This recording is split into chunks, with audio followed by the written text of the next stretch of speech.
9 मई के वाक़यात को पूरा एक बरस बीत गया और इसके ऊपर जो एक सोशल डिस्कोर्स है वो आज भी उतनी ही कंफ्यूजिंग है जितनी पहले थी। यकीनन हमारी अस्करी क़यादत, हमारी अस्करी फोर्सेस पाकिस्तान का असासा हैं। पाकिस्तान की आवाम में जो एक मोहब्बत है अपने फ़ौजी भाइयों को लेकर, उसका कोई सानी नहीं है पूरी दुनिया में। हम उन पर फ़ख्र करते हैं, उनकी कुर्बानियों पर। कोई ऐसा मुल्क हमें दुनिया में नहीं मिलता जिन्होंने होम ग्रोन जो टेररिज्म है उसको इतनी कामयाबी के साथ शिकस्त दी हो। लेकिन साथ साथ 9 मई की यानी गुज़िश्ता बरस के जो वाक़यात हैं उस पर जितनी कॉन्वर्जेसन होती है वो ऐसा लगता है कि कहीं ना कहीं लोगों का जो एक तरह से कहना चाहिए कि उनका विज़न है, उनकी जो नीयत है उसमें इतनी क्लैरिटी नज़र नहीं आती कि किस तरह इसको लेके चलें। यकीनन जिस तरह आपने देखा कि DG ISPR ने इसके हवाले से कहा कि 9 मई के वाक़यात एक टोला है जो ख़ास तौर पर अवाम और अस्करी फोर्सेस के बीच में, पाकिस्तान फ़ौज के बीच में, अफवाज के बीच में एक खलीज पैदा करना चाहता है और इसके जो परपेट्रेटर्स हैं उनको पनिश करना, उनको सज़ा देना बहुत ज़रूरी है। दूसरी तरफ गुजरांवाला के ATC ने तकरीबन 51 जो कॉन्विक्स थे जिनको इन्हीं वाक़यात के हवाले से गुजरांवाला कंटोनमेंट पर अटैक करने के हवाले से गिरफ़्तार किया गया था, उनको 5 साल की प्रिजन टर्म्स भी अनाउंस की हैं। ये मार्च 30 2024 की खबर है। हमारे साथ इस वक्त मौजूद हैं अब्दुल्ला हामिद गुल साहब, चेयरमैन है तहरीक जवान पाकिस्तान के, तहरीक जवानान पाकिस्तान के। तो आइए इनसे ज़रा गुफ्तगू करते हैं कि किस तरह देख रहे हैं इन वाक़यात को। अस्सलाम वालेकुम अब्दुल्ला साहब। वालेकुम अस्सलाम, सुबह बखैर। सुबह बखैर आपको भी। मुझे बताइए कि जो कॉन्विक्स हैं उनको जो प्रिजन टर्म्स दी जा रही हैं, जो केसेस की सुनवाई है उसको लेकर लोगों ने कहा कि जी ये फ़ौजी अदालतों में नहीं होना चाहिए। आप इस पे क्या एक आइनी आपकी अंडरस्टैंडिंग इसके हवाले से क्या है? बिस्मिल्लाहिर्रहमानिर्रहीम, बहुत शुक्रिया आपका। देखें, जहाँ तक ताल्लुक़ है कि जब कोई मिलिट्री आप इंस्टॉलेशन के ऊपर हमला करते हैं तो फिर ज़ाहिर है ये आईन पाकिस्तान के तहत आपको मिलिट्री कोर्ट जो है वो इजाज़त देता है। मिलिट्री कोर्ट जो है वो सिर्फ पाकिस्तान में नहीं बल्कि दुनिया के 38 ममालिक में, जिनमें चीन और मगरबी ममालिक शामिल हैं, वो भी इसके अंदर जो है वो मिलिट्री कोर्ट्स उनके यहाँ भी लगते हैं। पहली बात तो हमें ये क्लियर करनी चाहिए कि ये पाकिस्तान वो वाहिद मुल्क नहीं है और ये आईने पाकिस्तान के तहत हो रहा है, किसी और के तहत नहीं हो रहा। दूसरी बात इसके अंदर जो आपने बताया कि जो बहुत सारे लोग कह रहे थे, बड़ा अच्छा किया आपने बता दिया कि जी अभी 1 साल गुजर गया और उसके अंदर किसी को सजाएं नहीं हुई, तो पहले फेज़ के ऊपर सजाएं हुई हैं। अब सोचने की बात यह है कि ये सजाएं जो दी गई हैं इनमें इतनी ताख़ीर क्यों हुई है। उसकी ताख़ीर की बुनियादी वजह जो है वो ये है कि जब ये वाक़यात हुए उसके बाद जो है वो एक इंटरम सेटअप जो था वो पाकिस्तान में मौजूद था। एक निगरान हुकूमत आई थी। निगरान हुकूमत के पास जो है वो कानून साजी करने का अमल नहीं होता, उनके पास कुछ महदूद इख्तियारात होते हैं और नतीजा आपके सामने है कि उसके अंदर ताख़ीर और तातुल जो है वो आया। लेकिन उसके बाद जो है वो जब इलेक्शन हो गए तो हमने देखा कि सजाएं भी आई। अभी जो उसके अंदर मज़ीद चीज़ें हैं, ये पहला फेज़ है। पहले फेज़ के बाद जो है वो दूसरा शुरू होगा। ये पहला 9 मई है और याद रखिएगा कि अब हर साल जो 9 मई से पहले इसी किस्म की बातें होंगी कि ये सही था, गलत था, इसके पीछे कौन था, कौन नहीं था, क्योंकि कुछ लोग हैं जिन्होंने अपना ज़हन बना लिया है कि ये गलत था। अब वो अगर बायस्ड अप्रोच के साथ चलेंगे तो ज़ाहिर है वो इसको चाहे जो मर्जी हो जाए वो सारी ज़िंदगी इसको गलत कहते रहेंगे। कुछ लोगों ने ये फैसला कर लिया है कि ये बिल्कुल दुरुस्त था और ऐसा ही हुआ था, इसलिए वो इसके ऊपर रहेंगे। लेकिन सर इसमें मुझे बताइएगा अब्दुल्ला साहब, अगर मैं बयानिए की बात करूं तो जो फरीक़ैन बनते हैं, कहा जाता है कि ये जो रद्द अमल था ये former prime minister Imran Khan साहब की गिरफ्तारी के बाद उनके पार्टी के हामी, उनके जो कारकुनान थे उनकी तरफ से आया था। कई ऐसी वीडियोस भी आपको नज़र आएंगी जिसमें उनके मिनिस्टर्स बाकायदा इस चीज़ को प्रमोट करते हुए या लोगों को उकसाते हुए नज़र आए। लेकिन सवाल ये पैदा होता है कि अगर इनको हरीफ बना के सामने रखा गया, यानी ये इंस्टिगेशन हुई और उसके बाद मिलिट्री इंस्टॉलेशंस के ऊपर अटैक होता है, क्या इस पूरी जो सिनेरियो है उसका सियासी फ़ायदा खान साहब के सियासी हरीफों ने उठाने की कोशिश की?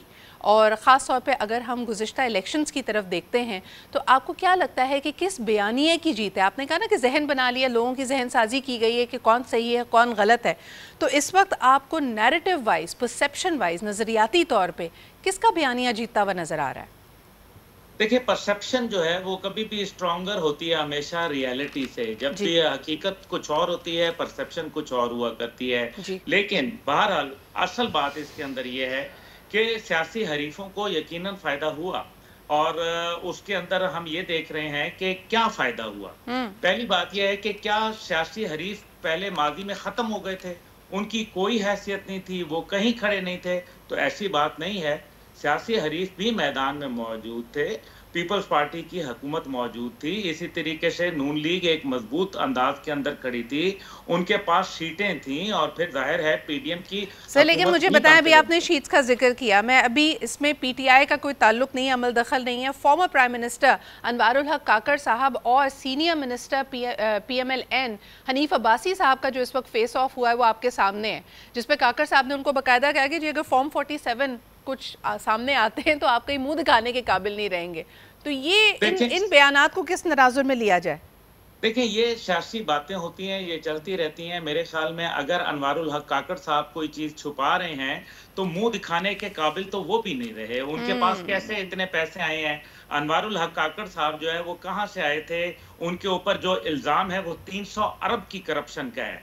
इसलिए जो काकड़ साहब हैं वो दूध के धुले नहीं हैं, और मैं समझता हूँ कि जो काकड़ साहब को लेके आए थे, उनको भी सोचना चाहिए है कि पाकिस्तान में बहुत अच्छे लोग मौजूद हैं और इज्तनाब करना चाहिए। लेकिन वही बात है कि लोगों के दिलों का हाल तो अल्लाह ही जानता है, कोई इंसान तो जान नहीं सकता। लेकिन बहरहाल जो 9 मई के हवाले से बात की जाए, सर, आपने बड़ी इंपॉर्टेंट बात यहाँ पे पहले आपने की है अब्दुल्ला साहब, और I want to go back to that. आपने कहा दूध से धुला कोई भी नहीं है, तो फिर पाकिस्तान की तकदीर कौन लिखेगा और कौन संभालेगा? अगर हम इसी बयानिए को लेकर चलते हैं कि जी यहाँ तो ऐसा ही होता है, ऐसा ही होता आएगा, किसी एक की तरफ उंगली ना उठाओ क्योंकि सारे ही ऐसे हैं, तो फिर अवाम किसको वोट दे और किससे उम्मीद लगाए कि पाकिस्तान की इक़्तिसादी, माशी, माशरती मुश्किलात का हल कौन निकालेगा?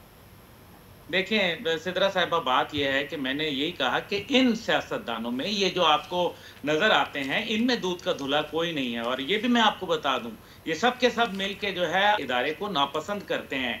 और इसका इजहार जो है हमने पीटीआई की जानिब से भी देखा, इसका इजहार हमने मुस्लिम लीग नून की तरफ से भी देखा। क्या ईंट से ईंट बजाने का बयानिया जो है वो जरदारी साहब ने नई बात की थी? ये सब है। और क्या मौलाना फजल रहमान जिस तरह से बातें कर रहे हैं वो किसी से ढकी छुपी हैं? मसला यहाँ ये नहीं है। मसला ये है कि पाकिस्तान 23 करोड़ लोगों का मुल्क है, और इसमें बेहतरीन लोग बसते हैं और मुहिब्बे वतन लोग बसते हैं।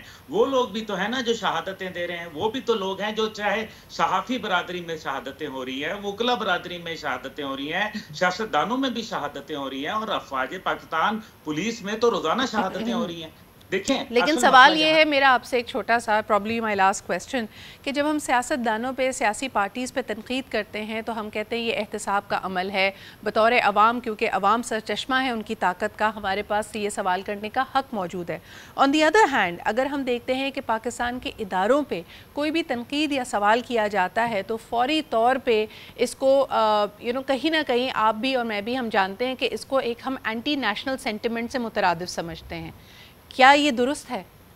बिल्कुल भी दुरुस्त नहीं है। लेकिन साथ ही साथ मैं ये बताता जाऊं कि सिर्फ 9 मई को देख लें, 17 officers including general, lieutenant general officer, major general, brigadier, lieutenant colonels, उनको क्या सजा देके घर नहीं भेज दिया गया? उनके तमाम मुराद नहीं ले ली गई? क्या उनको तमाम जो उनके रैंक्स थे उनसे वापस नहीं ले लिए गए? बड़ी अहम बात कर रहे हैं आप जी। अभी जो है वो, और सिर्फ ये यहाँ नहीं है, इससे पहले जनरल बाजवा के दौर में जो है क्या करप्शन के ऊपर सजाएं नहीं हुई? क्या एक लेफ्टिनेंट जनरल को जो है वो उम्र कैद की सजा नहीं हुई?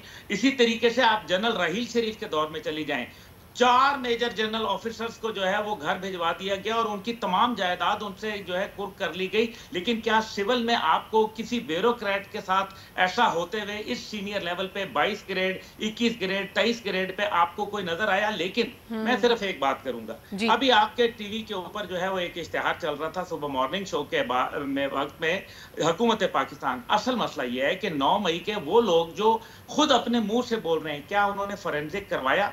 क्या उन्होंने ये बताया कि ये बात झूठ है?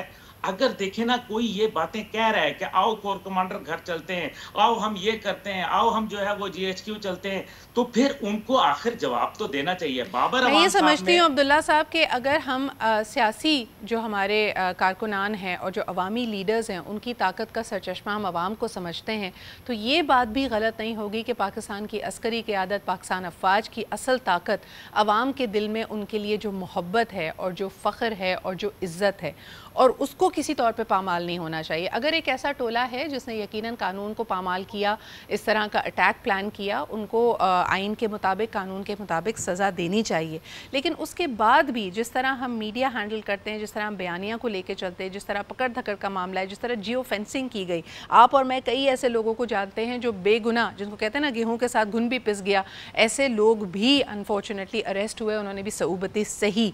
सो no system is perfect, but we hope कि 1 साल के बाद हमने अहम जो हमारे लेसन्स हैं वो सीखे होंगे। इस वाक़े से, इस सानहे से हम आगे बढ़ पाएंगे। पाकिस्तान की तारीख़ दिलखराश वाक़यात से भरी हुई है, लेकिन we need to be progressive and forward looking. बहुत बहुत शुक्रिया जी अब्दुल्ला साहब हमारे साथ मौजूद होने के लिए। वंस अगेन वी कंडेम के 9 मई के जो पिछले साल के वाक़यात हैं वो किसी भी तरह पाकिस्तानी अवाम के सेंटिमेंट्स की अक्कासी नहीं करते, एक ख़ास तबके की अक्कासी करते हैं जिनको भी वायलेंस के ऊपर उकसाया गया। So we need to bring them closer to justice.